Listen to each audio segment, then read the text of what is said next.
বর্ষাকালে আর শীতকালে বেশ অনেক ভাজাভুজি খাওয়া যায়, বেশ ভালোও লাগে। উফ, তার মধ্যে কারেন্টটাও চলে গেছে। ও বাবা, আবার তার মধ্যে তোমরাও চলে এসছো। নমস্কার, বর্তমান ঘরকোনা একটা ব্লগ থেকে তোমাদের সবাইকে স্বাগত। তোমরা সবাই কেমন আছো? ভাবছো বিকেলবেলা এত বড় গামলাতে আমি কি মাখছি? ময়দা মাখছি। আজকে একটা খুব দারুণ ধরনের নতুনত্ব রেসিপি দেখাবো। তো ময়দাটা মেখে নিই, তারপর ফিরে আসি। তো চলো, আজকে রেসিপিটার নাম হলো চিকেন ক্লাব কচুরি। তো ময়দা মাখা দেখে নিলে, এবার চলো বাদ বাকি রান্নাটা শুরু করা যাক। এবার চলো স্টাফিংটা তৈরি করি। তো চলো উপকরণগুলোর সাথে পরিচয় করে দিই, চলে আসো। এখানে আমি আলু সেদ্ধ করে নিয়েছি, মানে একটু গ্রেট করে নিয়েছি। লাগছে পেঁয়াজ কুচি, চিকেন ছোট ছোট করে কুচি করে নিয়েছি, এটা কিন্তু কিমা নয়, আর ময়দা, ধনেপাতা কুচি, আর এখানে রসুন আর কাঁচা লঙ্কা, আর নুন, আর এটা হলো ভাজা মশলার গুঁড়ো। ভাজা মশলা বলতে এখানে রয়েছে জিরে, ধনে আর শুকনো লঙ্কা। আমি শুকনো খোলায় তেলে গুঁড়ো করে এটা দেখালাম না, কারণ এটা আমার বাড়িতে সবসময় রাখা থাকে, তাই জন্য দেখাতে পারলাম না, তোমাদের বলে দিলাম এভাবে করবে। আর নুন আর ঘি। তো চলো ময়দাটা মেখে নিই। এখানে আমি ময়দাটা নিয়ে নিয়েছি, এর ভেতরে আমি অল্প নুন দিচ্ছি পরিমাণ মতো, আর ঘি লাগবে। এটা কিন্তু সাদা তেল দিয়ে মাখবো না, বেশ খানিকটা আমি ঘি দিচ্ছি।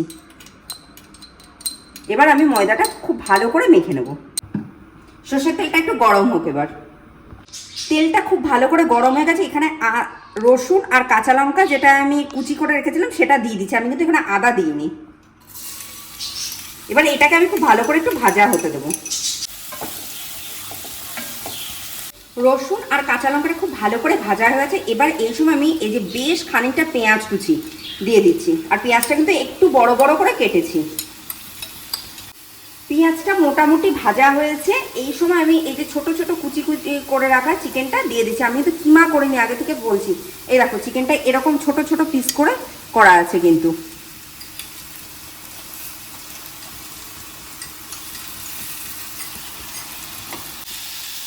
এই সময় আমি বেশ খানিকটা নুন দিলাম। নুন দিয়ে এবার চিকেনটা সেদ্ধ হওয়ার জন্য রেখে দেবো। বাহ, চিকেনটা খুব ভালোভাবে সেদ্ধ হয়ে গেছে। এই সময় যে গ্রেট করা যে আলুটা ছিল, সেই আলুটা দিয়ে দিচ্ছি।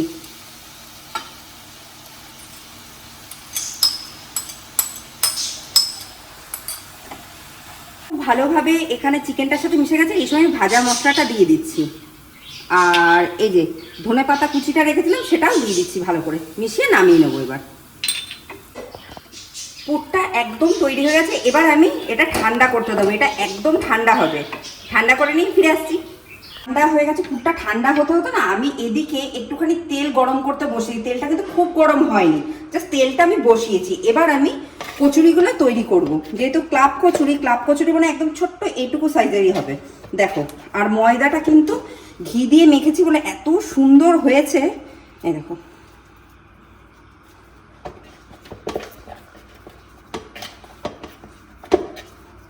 লেচিগুলো কিন্তু এরকম ছোট ছোট সাইজের হবে, তার বেশি কিন্তু বড় হবে না।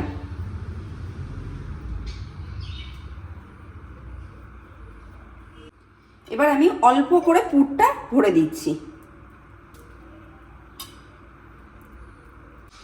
এই দেখো, কচুরিগুলোর সাইজ কিন্তু এরকম হবে, এরকম ছোট্ট ছোট্ট হবে, ভীষণ দেখতে সুন্দর হয়। ক্লাব কচুরি এর জন্যই নাম এটার। খুব ছোট্ট হবে এরকম। আর হ্যাঁ, এবারই সময়ের ব্যাপার, ধৈর্যের ব্যাপার। গ্যাস কমিয়ে, মানে তেলটা হালকা গরম হবে, তার সাথে কিন্তু এগুলো দিয়ে দিতে হবে, নাহলে কিন্তু ভেতরটা মানে সেদ্ধ হয়ে যাবে, ওপরটা কিন্তু মানে সেই মুচমুচে টাইপের ব্যাপারটা হবে না। এবার আমি কচুরিটা তেলটার মধ্যে দিয়ে দিচ্ছি। দেখো, খুব একটা কিন্তু তেল গরম হয়নি। কচুরিগুলো রঙগুলো দেখেই বুঝতে পারছো ভীষণ সুন্দর একটা হালকা সোনালি রং এসছে, মানে কচুরিগুলো ভাজা হয়ে গেছে। এবার আমি পরিবেশন করে তোমাদের কাছে ফিরে আসছি।